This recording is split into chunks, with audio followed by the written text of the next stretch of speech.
का दिन, जो विशेष दिन हम मनाते हैं,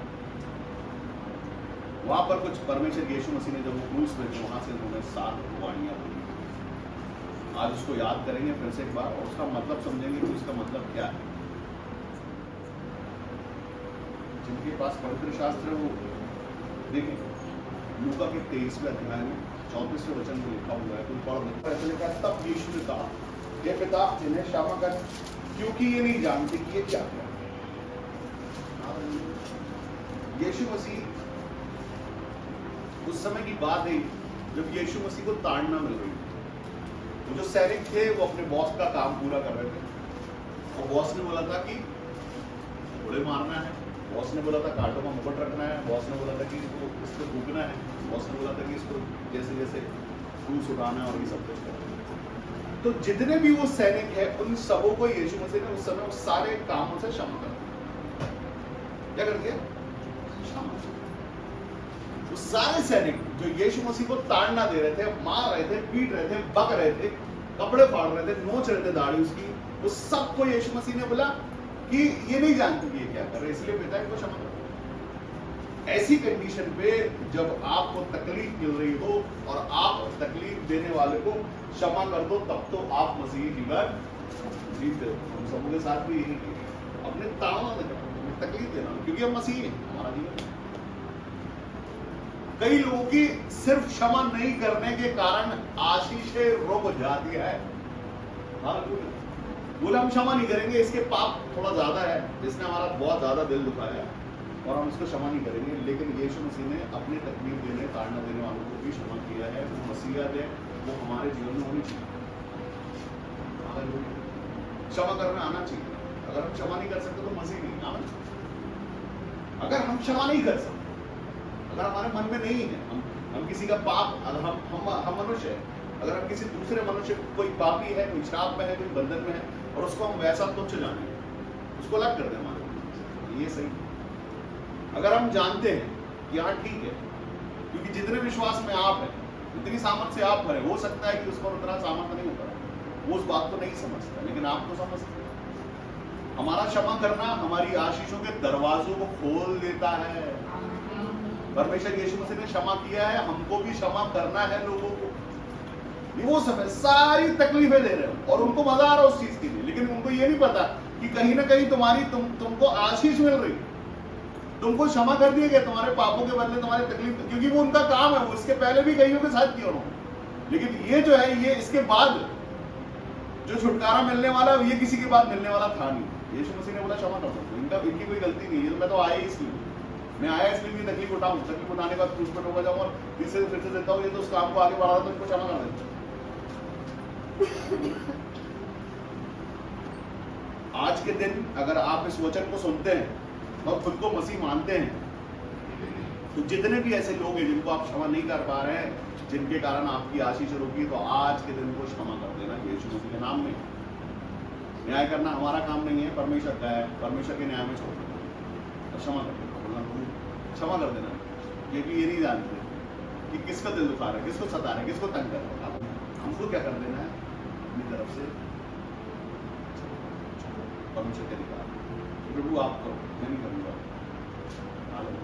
अगर हम ये करते हैं तो कहीं ना कहीं सच्चे से मसीह हैं, सच में अपनी ओर से परमेश्वर के विश्वास। दूसरी वाणी जो यीशु मसीह ने क्रूस पर से बोली, लूका के 23वें अध्याय में वहां पे लिखा है, मैं तुमसे सच कहता हूं, आज ही मेरे साथ स्वर्गलोक में होगा। यहाँ 2 डाकू हैं और आजू बाजू में यीशु मसीह के, तो दोनों आपस में बोलते कि हमने जो पाप किया उसके कारण हम यहाँ आए। यीशु मसीह ने बोला कि यीशु मसीह डाकू ने बोला कि तू खुद को भी छुड़ा ले और हमको भी छुड़ा दे। क्या कर ले? क्या कर ले? खुद को भी छुड़ा ले और हमको भी छुड़ा ले। मैं यहाँ हूं जय मसीह की। ये वो वचन है जो हमने हर बार जिंदगी भर पढ़ा है, याद हो जानी चाहिए हर किसी को, हर साल सुनते हैं हम। आमीन। यीशु मसीह ने बोला कि तू निश्चित आज मेरे साथ स्वर्ग में होगा। उस डाकू ने बोला कि प्रभु जब भी तू स्वर्ग राज में जाए तो मेरी सुधि ले लेना। मेरी सुधि ले लेना, तो यीशु मसीह ने निश्चित तू आज एक तरफ यहाँ पर जो मंदिर है यीशु मसीह के जाने का समय, आखिरी छुटकारा हो रहा है वहां पर, आखिरी उद्धार, मरते मरते क्रूस पे है यीशु मसीह, कीले ठोके हुए हैं और जान बस जाने पे है। हालेलुया। और यीशु मसीह बोला निश्चित आज, वो राजा का काम राजा कर सकता है, बोले आज ही होगा मेरे साथ, आज ही। और वो डाकू सच में स्वर्ग में, क्योंकि उसने मरने से पहले विश्वास किया, आखिरी जाने से पहले पहले उसने विश्वास किया यीशु मसीह कि हाँ ये यीशु मसीह और ये देने वाला है आशीष से छुटकारा, क्योंकि उसने यीशु मसीह को प्रभु करके ग्रहण किया। दो लोग हैं वहां पर, दो अलग अलग तरह की बातें हैं। एक तो कहता है तू तो जा रहा है, हाँ हमको भी छुड़ा ले, तू खुदा है, खुदा का बेटा है, हमको भी छुड़ा ले। और दूसरा वाला कहता है कि बको मत करो इस बात, तुम जो किया है तुमने उसकी तुम सजा उठा रहे हो, मगर ये जो सजा उठा रहे हैं वो किया है। वो जानता कहीं ना कहीं कि कौन है, क्यों सजा मिली।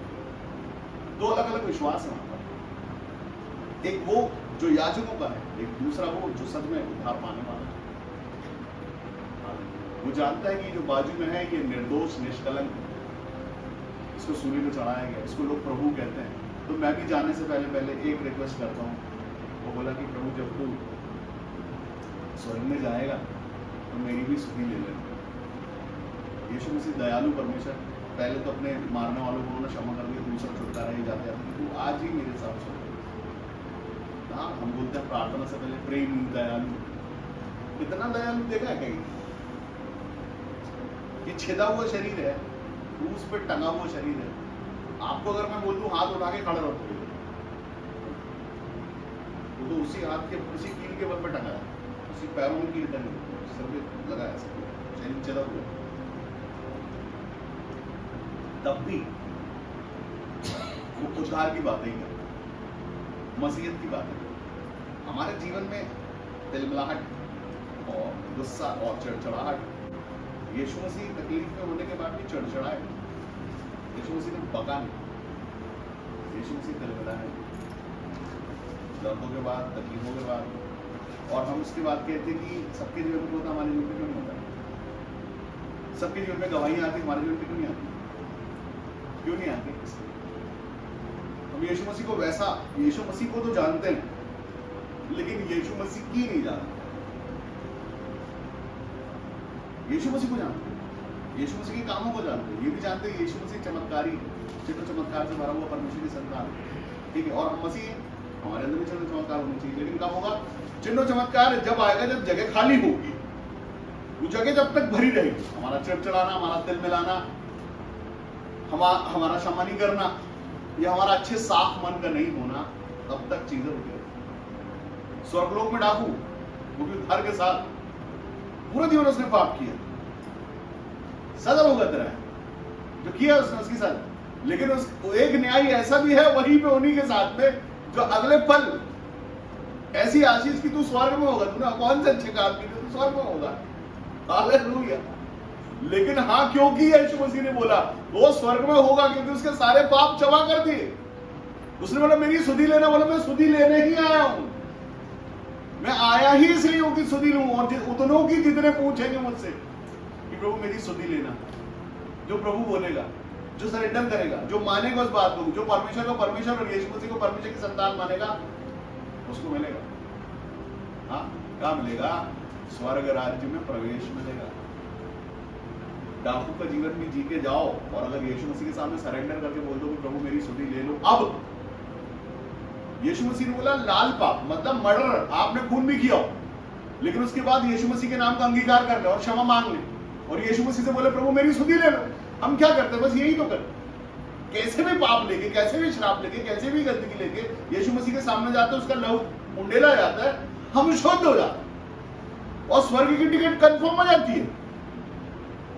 अगर ये डाकू को क्षमा है, आपको मेरे को क्यों नहीं होगी? सब हमने कौन से डाकू को काम किया? हमने किसी का मर्डर काम किया, हमने किसी का खून किया, चोरी किया, और अगर किया भी है तो यीशु मसीह दयालु और प्यार करने वाला परमेश्वर, और उसने छुटकारा दिला दिया और स्वर्ग राज्य की टिकट कंफर्म कर दी। ऐसे तीसरा वचन, तीसरी वाणी जो है ये बोलना उसके 19वें अध्याय में 26वें वचन, वहां पर लिखा है एक जिम्मेदारी जब यीशु ने अपनी माता और उस चेले को जिससे सबसे प्रेम रखता पास खड़े देखा, तो उसने अपनी माता से कहा, हे नारी, देख ये पुत्र आज से तेरा है।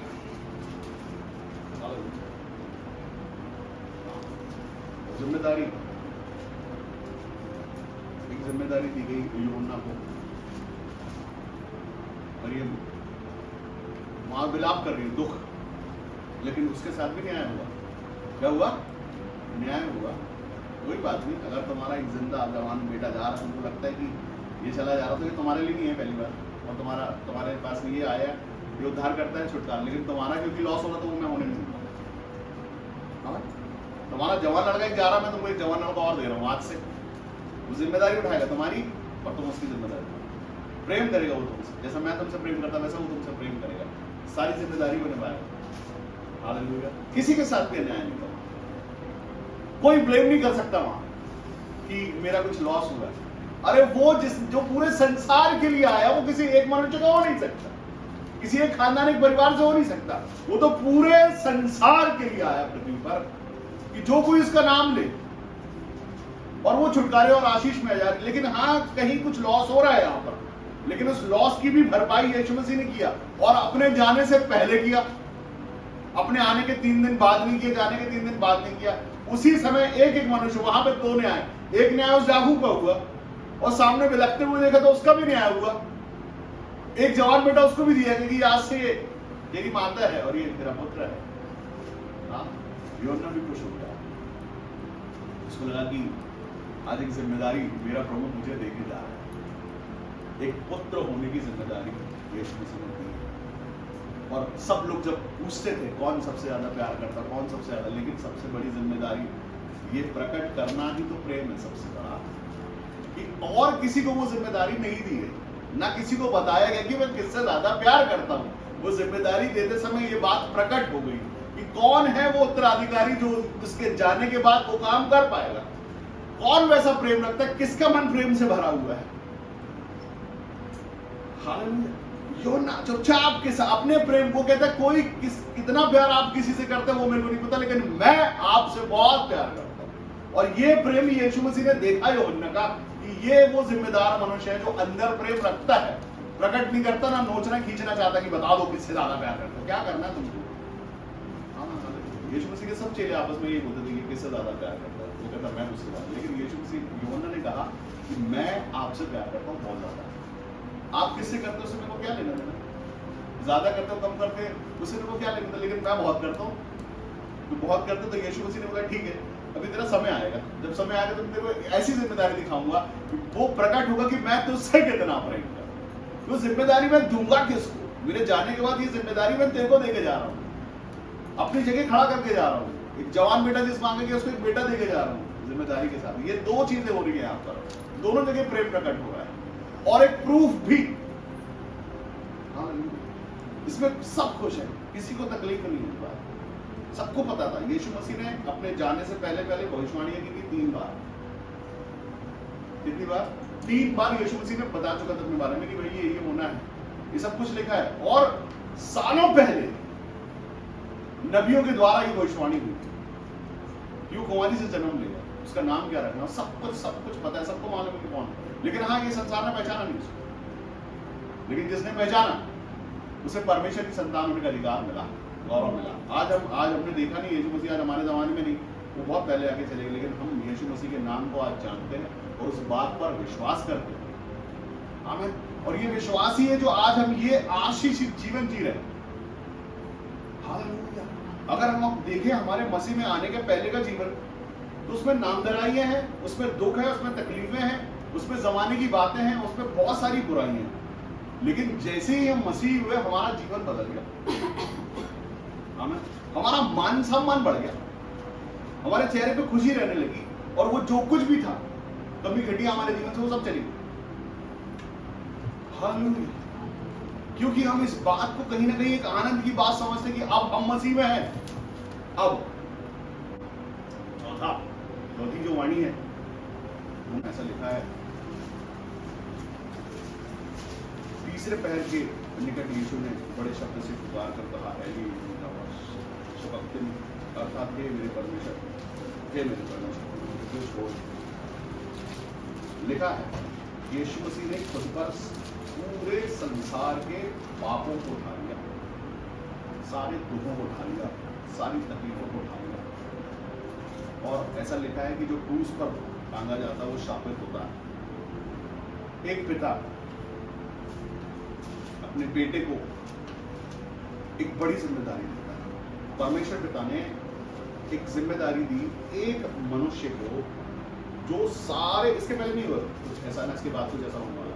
ये पहली बार हो रहा है कि एक मनुष्य जिस पर सारी पृथ्वी का लोड, पापों का, शापों का, दुखों का, तकलीफों का, बंधनों का, बीमारियों का, सब एक पर डाल दिया गया। और उसने बहुत सारी चोटें खाई, तकलीफ। और क्योंकि ये कहीं ना कहीं परमेश्वर की योजना है, वो उस समय देखा नहीं जा रहा है चेहरा ऐसा तकलीफ में, क्योंकि ये थोड़ी देर के बाद खत्म होने वाला है। यीशु मसीह ने सारे श्राप, सारे बंधन को ऊपर डाल दिया। नहीं देखी जाने वाली चीज है। कौन बाप ऐसा है जो अपनी संतान को ऐसे देखे? अगर एक छोटा सा कट भी लग जाता है हमारे बच्चे, मैं बताना चाहता हूँ, अगर डॉक्टर भी, अगर कोई डॉक्टर है और उसके खुद के बच्चे को अगर तकलीफ पहुंच जाए तो वो इसका इलाज वो खुद नहीं कर सकता, उसको खुद इंजेक्शन नहीं दे सकता, क्योंकि वो वहां पर एक मन का रिश्ता है और वो तकलीफ उसको होगी, वो दूसरे डॉक्टर से दे देगा। हो सकता है वो खुद ही टाके लगाता, जानता हो टाके लगाना, लेकिन जब अपने बच्चे की बारी आती तो उससे नहीं हो पाता। आप उसके गए क्यों? क्योंकि प्रेम, यहाँ परमेश्वर के साथ भी परमेश्वर का भी प्रेम है। परमेश्वर भी अपनी संतान से प्रेम करता है। ऐसी बात नहीं कि परमेश्वर ने अनाथ हो जैसे यीशु मसीह को पृथ्वी पर छोड़ दिया, ऐसा नहीं। परमेश्वर भी अपनी संतान से प्रेम करता है और उसके लिए उसको भी, क्योंकि जिम्मेदारी है। परमेश्वर ने ये योजना बनाई है, ये होना है। परमेश्वर यीशु मसीह ने अपने बाप को पुकारा उस कंडीशन पे जब वो तकलीफ में अपने आप को असहाय सा महसूस करता और अकेला महसूस करता, तब उसने अपने बाप को पुकारा। आज हमारे जीवन में जब विपत्तियां पड़ती हैं, हमारे जीवन में जब तकलीफें पड़ती हैं, तब भी हमको ये ही करना है सबसे पहले। यीशु मसीह जो सामर्थी परमेश्वर है और परमेश्वर का स्वरूप मनुष्य के रूप में होने के बाद भी यीशु मसीह ने उस विपत्ति की घड़ी में, दुख की घड़ी में अपने पिता को पुकारा। हालेलुया। लेकिन मनुष्य क्या करता है? मनुष्य विपत्ति में, तकलीफों में रिश्तेदारों को पुकारता है, पहुंच वाले लोगों को पुकारता है, जमाने में शॉर्टकट मारता है। कई तो चले जाते हैं कि कोई अच्छा सा भविष्यवक्ता मिल जाए तो बता दे कि तो क्यों है, कब आया है, कब जाएगा, कैसे आया, इसके पीछे कारण क्या है, तो पूरी रिसर्च हो जाती है। यीशु मसीह ने बोला अपने बाप को आवाज लगा, क्या किया? पिता का और पिता से पूछा क्यों? क्योंकि वही बता सकते हैं, यीशु मसीह। हमारा परमेश्वर कौन? परमेश्वर यीशु मसीह। हम किसको पुकारते हैं? परमेश्वर यीशु मसीह को पुकारना चाहिए। हम किसको पुकारते हैं? जितने लोग यीशु मसीह को पुकारते हैं वो सुनते हैं और जवाब देते हैं, उत्तर देते हैं। हालेलुया। मैं कई बार मैं सो रहा होता हूँ, सोते समय मेरे को किसी का दुख याद आता है, किसी का सवाल याद आता है और मैं उसी सवाल को नींद में ही परमेश्वर से पूछ लेता हूँ कि प्रभु ये अभी सोते सोते ये क्या है, ये देखिए इसके पीछे कैसा। तो नींद में मेरे को आंसर मिल जाता है, फिर मैं अच्छा बोल के सो जाता हूँ, दूसरे को बताता हूँ ऐसा। ये कैसे होने पाता है? पता, हम हर विपत्ति में, हर परेशानी में, हर दुख में, मैं आपको बताऊं, मैं अकेले मैंने बहुत सारी चीजें करने की कोशिश की, लेकिन बगैर परमेश्वर के सामर्थ्य में मैं कुछ नहीं कर सकता। इस जिस जगह पर हम खड़े, यहाँ पर ये आज इतनी दिलेरी आ गई आसपास के लोगों में, इन सबको पता चल गया है कि ये सब कुछ जैसी भविष्यवाणी हुई थी वैसा हो रहा है, ये सब वैसा का वैसा। एक मनुष्य अकेले खड़े होकर बात को नहीं कर सकता जब तक उसके साथ परमेश्वर हो सकता। जैसा बोला गया था तब से लेकर आज तक सब वैसा हो रहा है, क्योंकि परमेश्वर की योजना परमेश्वर ने कहीं प्रकट किया है और ये पूरा हो रहा है। पहले इस बात को लेकर मैं डरता था, भविष्यवाणियां करने से पहले डरता था। भविष्यवाणियां मुझे बता दी जाती थी, मनुष्यों का नाम लेके और डेट के साथ बताई जाती थी और मैं डरता था इस बात को लेकर। लेकिन जब ये 2-3 बार हो गया, फिर मैंने डरना बंद कर दिया। फिर मैंने उसके बाद फिर मैंने उसके ऊपर का और एक काम किया, वो मैंने ये किया, मैंने पूछना शुरू कर दिया। हालेलुया। मैंने पूछना शुरू कर दिया कि ये काम होने वाला है, मैं करूं या नहीं करूं, ये वो मनुष्य करना चाहता है, ये होगा कि नहीं होगा। और परमेश्वर ने प्रकट करना शुरू कर दिया। लेकिन ये जब हुआ जब हमने आवाज लगाई, जैसे कि यीशु मसीह ने आवाज लगाई अपने पिता को दुख के समय में, तकलीफ के समय में पूछा, व्याकुल मन है। हमारा व्याकुल होना, मनुष्य का व्याकुल होना बड़ा आसान बात है, कभी भी व्याकुल हो। कुछ छोटे छोटे जो लोग रहते हैं वो जल्दी व्याकुल हो जाते, लेकिन व्याकुल होके आवाज एक ही लगानी है। वो किसको लगानी है?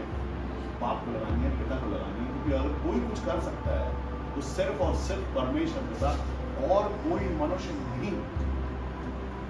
अगर आपकी कोई सुनेगा, वो सुनेगा जब आप एक पिता और पुत्र का रिश्ता बनाओगे परमेश्वर के साथ, तब होने पाए। हर विपत्ति में, अगर आप छोटी छोटी विपत्तियों में, परेशानियों में अगर आप शॉर्टकट मारो, क्या करो? हाँ, शॉर्टकट मारो और सोचो कि खुद ही करूंगा। ये हम सब मनुष्यों के साथ एक पावर, एक सामर्थ्य दी गई है। पर यीशु मसीह ने हमको एक अधिकार दिया है पिता बोल देने का। यहां पर यीशु मसीह अपने पिता को बोल रहे, लेकिन आप भी आपकी विपत्तियों पर परमेश्वर को पिता कहकर बुला सकते हैं। हम जब प्रार्थना करते तो पिता जब कहते तो वो सिर्फ बोलने का पिता नहीं है, उसको महसूस करना है उस पिता को कि हाँ, हम सच में परमेश्वर को पिता कह सकते हैं। हमको, हमारे पास अधिकार है। उसी अधिकार से, जैसे हम अपने बाप से मांगते हैं कुछ संसारी बाप से, वैसे ही हमको परमेश्वर से भी वैसा रिश्ता रखना, हमको मानना है इस बात का कि वो हमारे पिता है, और एक ऐसा परमेश्वर जो सब कुछ कर सकता है। यहां पर भी यीशु मसीह ने यही, हम सबों की बात, हम सबों के जीवन में भी ये समय आता है, विपत्तियां जब आए तो एक आवाज लगाए, शॉर्टकट। शॉर्टकट 5वीं वाणी यूहन्ना 20वां अध्याय। इसके बाद यीशु ने यह जानकर कि अब सब कुछ पूरा हो चुका है, इसलिए कि पवित्र शास्त्र में जो कुछ कहा गया वह पूरा हो, कहा, मैं प्यासा हूं। हालेलुया। क्या कहा? यीशु मसीह प्यास है। प्यास के बाद यीशु मसीह को वो लोगों ने बहुत ठंडा पानी पिलाया, बहुत अच्छा कुछ दिया पीने को, खूब अच्छा, बहुत अच्छे रिश्तेदार हैं वो यीशु मसीह के। यीशु मसीह को क्या दिया? यीशु मसीह को सिरका दिया, वो भी पित्त मिला, एसिड, कड़वाहट।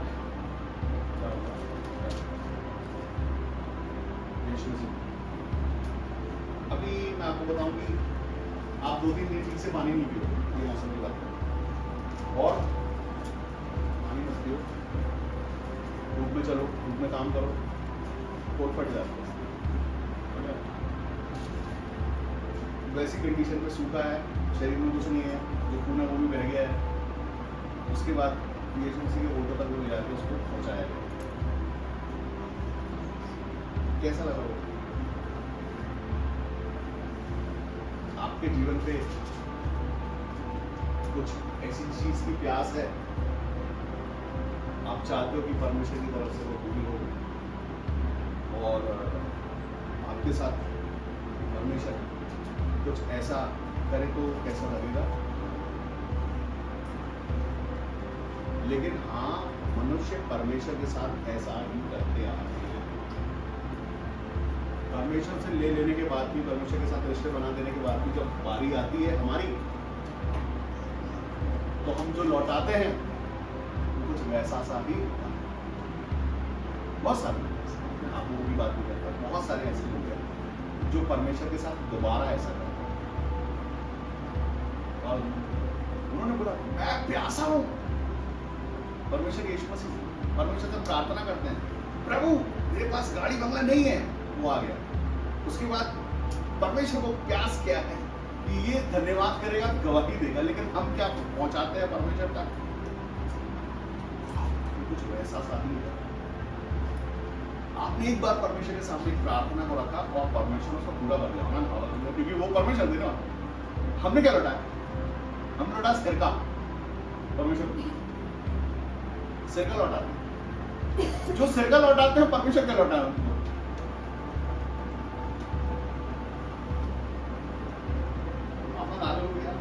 अगर मेरे जीवन में, मैंने बोला प्रभु मेरे जीवन में ये प्यास है किसी भी प्रकार की, मैं चाहता हूँ मुझे बेटा हो, मैं चाहता हूँ मेरे घर में बच्चे हो, मैं चाहता हूँ मैं दौलतमंद हो जाऊँ, मैं चाहता हूँ मेरे भाई की शादी हो जाए, मैं चाहता हूँ मेरी मम्मी ठीक हो जाए, ये प्यास है हमारे। और परमेश्वर वैसा का वैसा हमारे जीवन के लिए कर देगा, वैसा का वैसा। जैसी हमारी प्यास है वैसा परमेश्वर लौटा देते। लेकिन जब परमेश्वर की प्यास है कि अब ये मेरा गवाह होगा जिंदा, ये 4 लोगों को बताएगा इसके जीवन पे काम हुआ है, इसका धन दौलत मेरे को चाहिए नहीं, इसकी गवाही चाहिए, इसका मन चाहिए, इसका पूरा परिवर्तन यीशु मसीह में चाहिए। परमेश्वर की प्यास ये है। हालेलुया। परमेश्वर आपसे यही चाहता कि अब ये गवाह हो जाए, हमेशा के लिए गवाही देने लगे। हम क्या लौटाते हैं? ओ प्रभु आज थोड़ा मैं ऑफिस में बिजी हूं, मेरा बिजनेस मीटिंग है, पैसा थोड़ा मेरा कम हो जाएगा, ऑफिस में पैसा कटेगा, बहुत ये लौटा। ये कंडीशन है तो यीशु मसीह ने बताई। हम भी वैसे ही प्यासे हो जाते हैं कई बार, हमको लगता है कि कुछ नहीं हो पा रहा तो हमारी छटपटा जाते हैं। किसी का कोई केस चल रहा है, खत्म नहीं हो रहा है, किसी कोई जेल में है, सजा है, कोई बीमार है, कोई बिस्तर में है, बिस्तर में जो पड़ा हुआ उसकी प्यास है कि वो चंगा हो जाए, चलने लगे, वो चलने लगता है। तो मैं सबसे पहले लोगों से बोलता हूँ कि जो तुम लेने आए वो तुम्हारी प्यास है, लेकिन जब वो हो जाएगा तुम क्या करोगे? क्या अपना जीवन दोगे यीशु मसीह मेरे जैसा, जैसे मैंने सच में अपना जीवन पूरा यीशु मसीह को दे दिया? तुम ऐसा करोगे क्या? अगर करोगे, यही वो शर्त है जिसमें मैं तुम्हारे लिए आज ही चंगाई बोलूंगा, क्योंकि परमेश्वर यीशु मसीह ने मुझसे बोला जिसके पाप तुम क्षमा करोगे उसी के किए।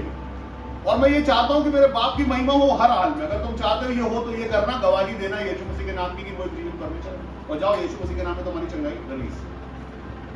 हालेलुया।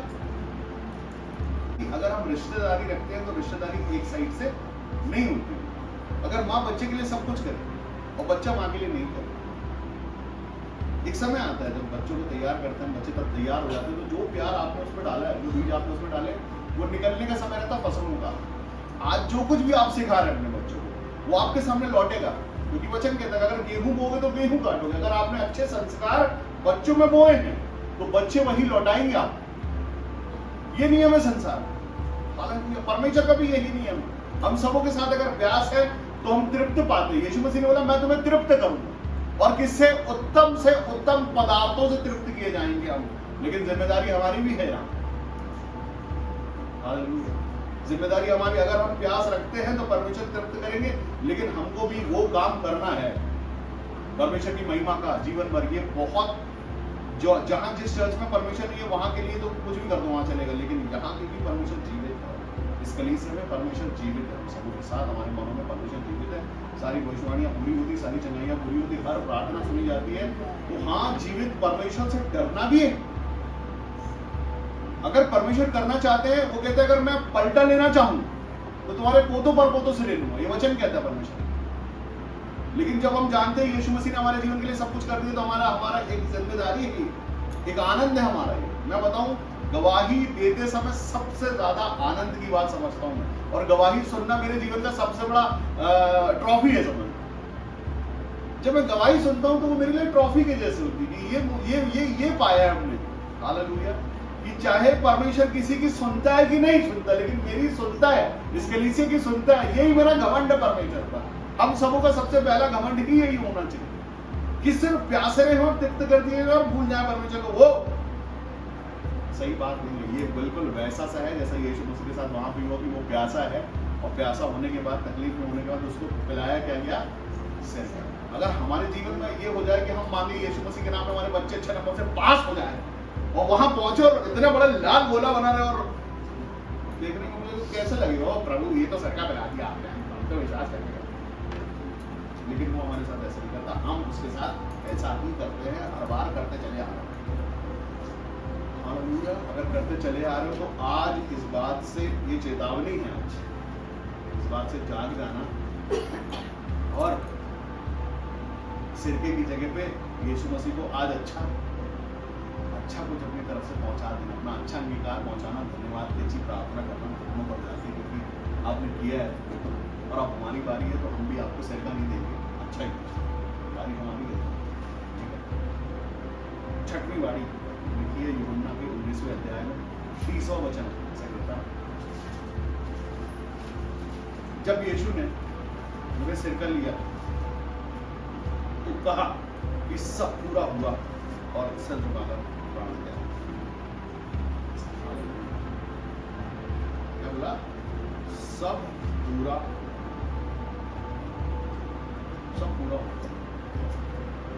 हर मनुष्य चाहता है कि उसके जीवन में एक समय ऐसा आया कि जब वो कहने लगे कि अब सब पूरा हो गया है, वैसा पूरा नहीं, ऐसा पूरा हो गया।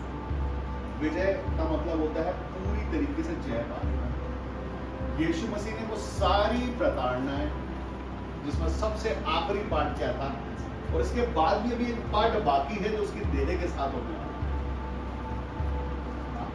यीशु मसीह ने तो वो सिर का चक्री के बाद बोला कि अब सब पूरा हुआ, उसके बाद मालूम आपको क्या हुआ? उसके बाद ये हुआ, यीशु मसीह के देह में भाला डालने चाहिए, हमारा क्यों लगा? बाकी सबकी तो टांगें तोड़ी गई थी, लेकिन यीशु मसीह क्योंकि प्राण था ये, तो आखिरी में वो भी, उसके बाद भी पूरा होगा। अब ये पूरा, ये तो पूरा हुआ है। हाँ, एक एक बातें जो लिखी हुई थी, एक एक बात, एक एक श्राप, एक एक बंधन, एक एक दुष्टात्मा, एक एक रोग, सब यीशु मसीह ने खुद पर ले लिया, सब, और बोला ये सब अब पूरा हुआ है। ये चलने के बाद मैं आपको बताना चाहता हूँ, अगर आप तकलीफों से डरते हैं, विपत्तियों से डरते हैं, रोगों से डरते हैं, श्रापों से डरते हैं, बंधनों से डरते हैं, तो अगर किसी के पास उसका अधिकार है तो सिर्फ यीशु मसीह के पास और किसी के पास नहीं। यीशु मसीह ने बोला सब पूरा हो गया है। आज आप रोगों की बात करते हैं तो रोगों में जितने तरीके के रोग आते हैं, जो भी गया वो भी सब, यीशु मसीह ने बोला सब पूरा हुआ, मतलब सब पूरा हुआ है। वहां आप पूरी तरीके से, सच में आजादी है, सच में स्वतंत्रता है, सब कुछ। यीशु मसीह मनुष्य है, मनुष्य के स्वरूप में, लेकिन परमेश्वर है। उसने बोला सब पूरा हो, सब ले लिया मैंने खुद पर, सब कुछ, सारी प्रधानताएं यीशु, सारी दुष्टात्मा यीशु मसीह के नाम जाती, सारी बीमारियां यीशु मसीह के नाम जाती। क्यों? आज जब चंगाई बोले जाते हैं तो आप थोड़ा ना बीमारी का नाम चेक करते हैं पहले लिस्ट में है कि नहीं है, ये बोलूं या नहीं बोलूं, पथरी बोलूं कि नहीं बोलूं, पथरी के लिए बोलूं, चंगाई के लिए बोलूं, हाँ, हड्डी के लिए बोलूं कि नहीं बोलूं, कोई मर गया उसके लिए बोलूं कि नहीं बोलूं? आपके पास, आप यीशु मसीह ने बोला सब पूरा हुआ, सब पूरा हुआ, मतलब सब पूरा हुआ, सब, हर एक चीज है, चाहे वो कैसी भी हो आपके जीवन से, सब पूरा हो। आप विश्वास करो, आपके जीवन में सब पूरा हो, पूरा उद्धार, पूरा छुटकारा, पूरी आशीष, पूरी चंगाई, सब पूरा, एक एक बातें पूरी यीशु मसीह। लेकिन ये विश्वास किस ऊपर, किसके लिए बोला यीशु मसीह ने सब पूरा? किसको बोला? हर वो सुनने वालों को बोला, जो सुनना चाहते हैं उसको बोला, जो जानना चाहते हैं उसको बोला, उसको बताया। रिजल्ट यही, हम सब जो देखते हैं, डरते हैं नाना प्रकार की विपत्तियों, बीमारियों, कमजोरी, तकलीफों से, उन सब के लिए बोला गया कि सब पूरा हो गया है, खुश हो जाओ, डरो मत इससे, क्योंकि सब कुछ मैंने खुद पे ले लिया, हर एक चीज है। मतलब यीशु मसीह को कोड़े मारे गए, कांटों का मुकुट रखा गया, बाल खींचे गए, दाढ़ी नोची गई, पीठ पे मारा गया, सब कुछ पूरा हुआ, हर एक एक बात है। उन सबों के पीछे एक एक आशीष छुपी है। उसके मुंह पे थूका गया, उसकी बेइज्जती की गई, ताकि हमारा मान सम्मान बढ़ जाए, हम इज्जत से चलने लगे। उसने अपने सिर पे कांटों का ताज रखा ताकि आपका मान सम्मान बढ़े, आपकी इज्जत बढ़े, आपका रुतबा बढ़े। उसके कपड़े फाड़े गए ताकि आप अच्छे से रहें, हर अंग आपका ठीक से काम करे, हर एक बीमारी आपके शरीर से चले, उसका पूरा शरीर का लहू बाहर निकले, सारा कुछ, एक एक बूंद बूंद निकाल, ताकि हम सब, वो सब कुछ पूरा हो, एक एक कोड़े में, एक एक वेद में पूरी हो रही थी चीजें। रोग चंगे हो गए, श्राप बंधन दुष्टात्मा भरी गई, सब कुछ पूरा। अगर ये सिर्फ एक शब्द में पूरा हो जाए, अगर कोई इस एक शब्द में इसको समझ ले कि सब कुछ पूरा हुआ, तो ये बहुत मुश्किल बात है।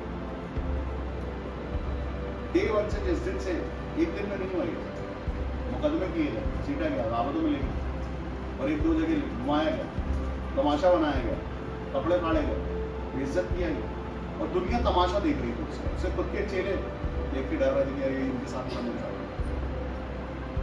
एक एक समय, हर समय, रोडों के बीच में से, बाजारों के बीच में से घसीटते हुए ले जा, और ये वही है जो पूछता था अंदर से कि मैं तेरे लिए क्या करूं, वो कहता मैं देखने लगूं। तो ये वो उसके साथ ये हो रहा है जिसने लोगों को आंखें दी, लोगों को चंगा किया, मरे हुए को जिंदा किया, उसके सामने, उसके, उनके लोगों के सामने उसकी बेइज्जती कर रहा है, ताकि वो लोग ये ना करें। उनको लगता था कि बस ये जो है इसी को मार दो सब हो जाएगा, उसके बाद कुछ और हो, तो तमाशा बना दिया। वो चाहते तो सीधा फांसी पे चढ़ा सकते थे, लेकिन तमाशा बना गया, तो उस पर लटका, क्योंकि लिखा हुआ भविष्यवाणी पूरी होनी है। सब जब आखिरी सबसे आखिरी भी सिरके वाला काम भी होगा, तब यीशु मसीह ने बोला कि पूरा हो गया है, सब कुछ मैंने कर लिया, प्रभु आपकी सारी मर्जी पूरी कर दी। भी अगर हम अपने जीवन में जिए, मैं आपको अपनी दवाई बताता हूँ आज कि जब मेरी कॉलिंग आई, जब परमेश्वर प्रकट कर दिया दर्शन के द्वारा, दर्शन के बाद में मैंने विश्वास नहीं किया तो मेरे लिए भविष्यवाणियाँ हुई। भविष्यवाणियाँ जब हुई तो मैंने परमेश्वर के सामने एक लिस्ट रखी। लिस्ट में लिखा था कि प्रभु ये सब अच्छा करो तब मैं सेवकाई करूँगा। कुछ चीजें हैं जो ठीक कर दो मेरी लाइफ में, तब करूँगा सेवकाई, ऐसे सेवकाई नहीं। क्यों करूँ मैं? जब पूरा अच्छा करो पहले मेरा। एक साल वैसे चला गया, असमंजस की स्थिति बन गई। लगा कि कोई सुनवाई नहीं हो रही, कोई सुनने वाला नहीं है, कोई सुन लो। किसी के पास जा रहा हूँ, बहुत सारे लोगों के पास गया मैं, फिर एक मनुष्य से ऐसे मुलाकात हुई जिसने मेरी तकलीफों को देख के वो मेरे को मुस्कुराया। उसके बाद से वो चीज मैंने वहां पर कॉपी की थी। आज भी जितने लोग पहली बार आते हैं, जो तकलीफों में, दुखों में, परेशानियों में आते हैं, मैं मुस्कुराता हूँ। वो दुख बताते हैं, मैं मुस्कुराता हूँ, क्योंकि मेरे को पता होता है कि तुम आप जिसके सामने दुख बता रहे हो वो परमेश्वर, और इसके बाद छुटकारा होने वाला है।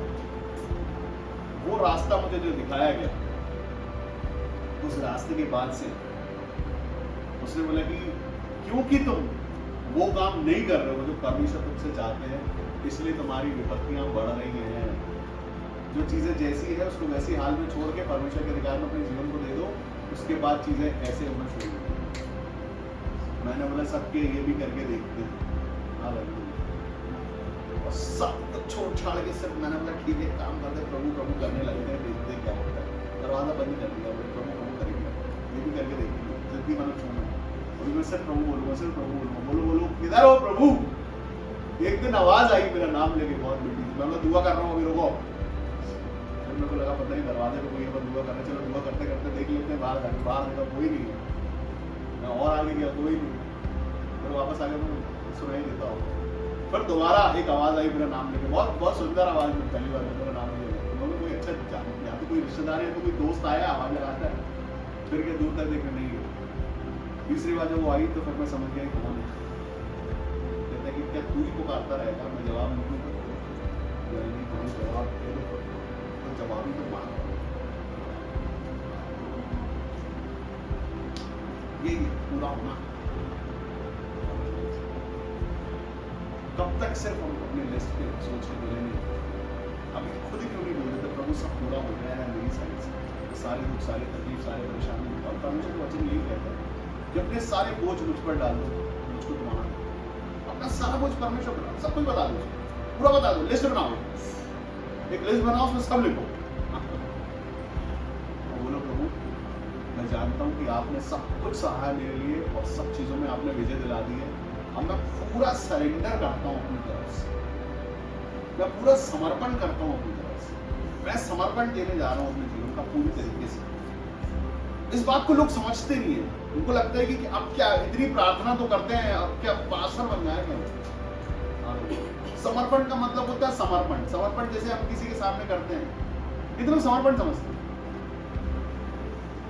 क्या है समर्पण? कैसे समर्पण?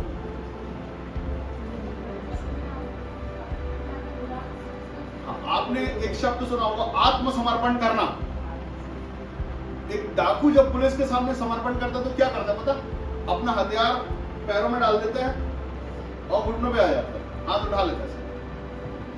दो राजा लड़ते हैं, दोनों में से एक राजा जीत जाता है तो वो क्या करता है? वो भी वैसे करता है, अपना मुकुट उतारता है, उसके पैर में रख देता है और गर्दन झुका लेता है कि भाई मारना मार दो, जेल में डालना जेल में डाल दो। समर्पण कर देना, पूरी तरीके से सरेंडर। हमें गीत भी गाते हैं, आई सरेंडर ऑल। क्या उसको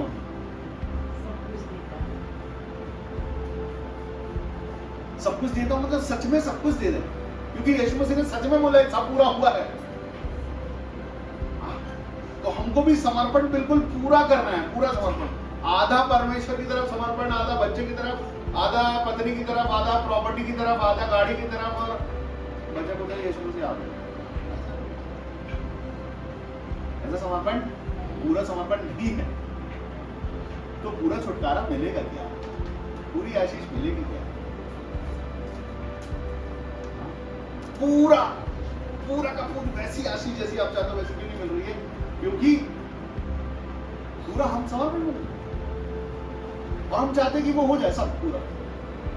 यीशु मसीह ने ईमानदारी से बोला, अब सब पूरा हो गया, दाढ़ी नोची जा चुकी है, पीठ पे मार लिए, कीले ठोके गए, सिर का भी मिला दिया, डाकू को भी, उसको भी मैंने स्वर्ग में जाने के लिए बोल दिया हूँ, सब पूरा हो गया। हम लोग बोल सकते हैं ऐसा कि हाँ हमारा जिंदगी से सच में पूरा समर्पण हमारा हो गया है। हालेलुया। जिस दिन हम ये बोल पाए कि हाँ प्रभु अब पूरा समर्पण आप में कर दिया गया है, जब मेरा जीवन मांगा गया था तो मैं मरना नहीं चाहता था, लेकिन हाँ अगर ये मेरी इच्छा होती या मेरी तरफ से मेरे पिताजी चाहते मुझे पासवान बनाना तो शायद ये, लेकिन क्योंकि परमेश्वर की मर्जी थी, इसके लिए मैंने बोला कि ये किसी लाखों पे किसी एक मनुष्य के साथ शायद ऐसा इनकाउंटर होगा जिससे परमेश्वर दर्शन में भी बात करते हैं, और जिस मनुष्य दो मनुष्य एक दूसरे को नहीं जानते हैं, वो दूसरी साउथ में रहने वाला एक मनुष्य जिसको यहाँ इस शहर में मेरा नाम बता नहीं परमेश्वर बोलो तो ये नॉर्मल बात हो, मतलब नहीं इस परमेश्वर से हम बढ़ नहीं सकते, और ये जैसा चाहता वैसा ही हो। पूरा जीवन मैंने परमेश्वर को समर्पण कर दिया, और मैंने बोला कि अब मैं नौकरी नहीं करूंगा, कोई बहाना नहीं करूंगा, किसी प्रकार कुछ नहीं, अब आप जैसा बताओगे मैं वैसा चलूंगा, बोलोगे तो चलूंगा, नहीं तो बैठा रहूंगा, दोगे तो खाऊंगा, नहीं तो बैठा रहूंगा। वैसा समझ हमारा समर्पण पूरा हमेशा एक साथ, सिर्फ जुबान का अंगीकार नहीं, पूरा समर्पण, पूरा जीवन, full time ministry. Full time ministry बोलते ना मैं बता, फुल टाइम जीवन देता हूँ। ठीक है, चाहे आप कुछ भी कर रहे हो, आप बच्चों को पढ़ाते हैं, आप कुछ काम करते, कुछ नौकरी करते, तब भी परमेश्वर का हर चीज, अपनी कलम चलाते परमेश्वर का दिखा हर चीज, और आप परमेश्वर की महिमा को देखो। एलिया ने बोला जब तक आपकी महिमा नहीं हो यहां बारिश का कतरा नहीं डालना है, यहां अकाल कर देना। जब तक ये लोग सच्चे परमेश्वर को जान नहीं ले, मैं फास्टिंग करता हूं इसके लिए, भविष्यवक्ता ने बोला मैं चाहता हूं कि ऐसा हो जाए, आपकी महिमा हो, यहां पानी नहीं गिराना, मैं मर जाऊंगा भूखा चलेगा, लेकिन महिमा होगी पहले। यीशु मसीह ने बोला, इस बात को मैं नहीं कहता, मनुष्य सिर्फ रोटी से जीवित नहीं रहेगा, परमेश्वर के मुख से निकलने वाले हर एक वचन से जिंदा है। तो क्यों रोटी की चिंता करते हैं, क्यों चिंता है? एक गाना है सर, मैं तेरी चिंता करता हूं, तू क्यों चिंता? ये वाणियां हमारे जीवन से कुछ ना कुछ कहती है। यीशु मसीह ने बोला सब पूरा हुआ, और सुन झुकाकर, और उसके बाद सातवीं वाणी ऐसे कहती है, लूका के 23वें अध्याय में 46वें वचन में लिखा हुआ, और यीशु ने बड़े शब्द से पुकार कर कहा, हे पिता मैं अपना आत्मा तेरे प्रभु सौंपता हूं, और ये कहकर आज हमारे जीवन से बोला कि मैं अपना आत्मा आपके हाथों सौंपता हूं। सौंप देना मतलब सब कुछ परमेश्वर को देना, प्राण शरीर लहू सब अपने पिता के प्रेम के लिए, उसकी वाचा के लिए, उसकी योजना के लिए यीशु मसीह ने अपना प्राण, अपना आत्मा परमेश्वर पिता को सौंप दिया। हमारा मसीही होना क्या दिखाता है? पकड़ के रखना या सौंप देना? हालेलुया। हमको पकड़ के रखने की, हमारे पास पकड़ के रखने के लिए क्या है? यीशु मसीह। अगर कुछ पकड़ के रखना है, कुछ थामे रहना है तो क्या है? यीशु मसीह। बाकी सब कुछ सौंप देना है परमेश्वर को। मेरी सारे रोग ले लो, मेरे दुख ले लो, मेरी परेशानियां ले लो, मेरी समस्या ले लो, मेरे टेंशन ले लो, मैं रात रात को जागता हूं वो भी सब ले लो, और मुझे यीशु मसीह जिसमें सारी प्रधानताएं वास करती है। ये सौंपना मतलब सच में परमेश्वर को सौंप देना, कि मेरा नहीं है, रोग मेरे को नहीं चाहिए, ले लो, आपने लिए अपने शरीर पे चोटें, ले लो, मेरे को नहीं चाहिए। लोग, मैं ऐसे लोगों को जानता हूं जो बोलते हैं हमारे लिए प्रार्थना करना, हमको रात को नींद नहीं आती है। क्यों नहीं आती? बोले चिंता होती रहती, कुछ कुछ चलता रहता सामने, उसको डांटो, हटाओ अपने सामने। बोले नहीं, फिर भी दिखता है, दुख दिखता है, समस्या दिखती है, ये कैसे होगा, वो दिखता है, वो कैसे होगा, योजना चलती है। बोले कौन चलाता है? बोले अपने आप चलती है। टीवी है क्या? डायरेक्ट हो गई, पलती नहीं हो रही है। हालेलुया। अपने आप कैसे? ये शरीर कौन चलाता है? हाँ, लेकिन जो परमेश्वर चलाते हैं तो वो परमेश्वर चलाते हैं। और जो कोई और जो ईश्वर है संसार का, अगर वो चलाता वो टीवी कभी बंद करता ही नहीं। हाँ, वो उसकी टीवी चालू रहती है, पूरे टाइम कान में आवाज आती रहती है, पूरे टाइम आंखों के सामने दृश्य दिखता रहता है। मुझे सही बात है। हालेलुया। वचन तो ऐसा कहता है परमेश्वर कि जैसे ही तेरे बिछौने पे जाके लेटेगा तुझे चैन की नींद आएगी। लेकिन किसको? जो इस बात को मानते हैं उसको, जो इस वचन को क्लेम करते हैं उसको। ये सोचते कि वो कल गाड़ी में पेट्रोल कम है, बहुत दूर जाना है, किससे बोलेंगे? उसको बात देखा, पिछली बार उससे मांगा तो 100 पाप, वो उससे मांगेंगे। हाँ, ये निशानी है मसीह की। हालेलुया। सब कुछ पूरा, सब कैसे? जब आपने सौंपा है परमेश्वर को अपने जीवन, तो फिर अपनी तरफ से छोड़ दो कि आप कुछ करने वाले हैं। उसकी जैसी वाचा वो वैसा ही करेगा। लेकिन जब आप उसको अपने आप को सौंप दोगे तब, प्रभु मेरी बुद्धि भी आपको सौंपता हूँ, आप चलाना। जो शरीर के चलाए चलते हैं परेशानियां सिर्फ उनको, जो आत्मा के चला, हम लोग आत्मिक लोग हैं। यहाँ पर यीशु मसीह ने अपना आत्मा परमेश्वर को सौंपा है, हमको भी अपना आत्मा परमेश्वर को देना। और परमेश्वर ने बोला, यीशु मसीह ने अपना आत्मा हमारे अंदर उंडेल दिया है, और उसका सामर्थ्य आत्मा हमारे अंदर है। वो चिंता का आत्मा नहीं है, दुख का, बीमारी का आत्मा नहीं है, वो यीशु मसीह का सामर्थ्य का आत्मा है जो हमारे अंदर है। हाँ, अपना शरीर उसको सौंपो और आत्मा ले लो, अपनी चिंताएं उसको छोड़ो, आशीष ले लो बस। लेकिन हम सौंपे किसको? किसके हाथ में चीजों को सौंपते हैं, हम देखना ही है। किसके हाथ में सौंप दिया हमने खुद को? संसार की भट्टी में झोंक दिया खुद को, तो जलते रहे, तकलीफ में पड़े रहेंगे, दुखों में पड़े रहेंगे। किसको सौंपा है? जिसको सौंपा है, अगर परमेश्वर को सौंपा है तो आशीष मनाएंगे, आनंद मनाएंगे, खुशी मनाएंगे, जॉय मनाएंगे। और अगर ऐसे किसी मनुष्य के हाथ में दे दिया है अपने जीवन को, अपना जीवन यीशु मसीह ने एक जीवन दिया है, इसी में आपको आशीषित चलते। आप एक जीवन लेके चलते हैं, बपतिस्मा के बाद आपका दूसरा जीवन शुरू हो जाता है, इसी शरीर में, इसी नाम के साथ, उसी संतान होने के साथ। दूसरा जीवन born again, हर कोई मनुष्य के साथ ही है कि आप उसी शरीर में दूसरा जीवन जी सकते हैं। एक जीवन खत्म हो गया, पुराना करो। और ये बोल सकते हैं कि पहले मैं नशा करता था, मैं नशा नहीं करता, पहले मैं इन बुराइयों में था, अब मैं नहीं, यही रखे। नामधराई भी यही आई और उसके बाद आशीष भी यहीं पे आई। वैसे लोगों को जानता हूँ, बहुत सारे लोगों को जिनके साथ नामधराइयां चलती थी, जिनका नाम ले लो, अच्छा वो तो ऐसा है, लेकिन आज उनके नाम के आगे सर लगता है। ये किसने किया? ये परमेश्वर ने किया। क्यों? क्योंकि उसने सच में सौंपा है, सरेंडर किया है। वो दिलेर है इस बात के लिए कि हाँ, ये परेशानियां हैं मेरी, ये जिनके कारण मैं रुका हूं, मेरे को निकलना है। वो इस बात के लिए ईमानदार है कि मेरे को इससे निकलना है, ये नामधराई से निकलना है, ये दुख से निकलना है, ये रोग से निकलना है, ये गरीबी से निकलना है। निकलने की कीमत वही। मैं आपको बताना चाहता हूँ, 5 साल पहले का एक मनुष्य और आज का एक मनुष्य अलग बात है। प्रमोशन पे प्रमोशन है। कैसे? चेहरे पे खुशी है, सारी भविष्यवाणियां पूरी हो रही है। हाँ, माँ बाप और रिश्तेदार खुश हैं। कैसे?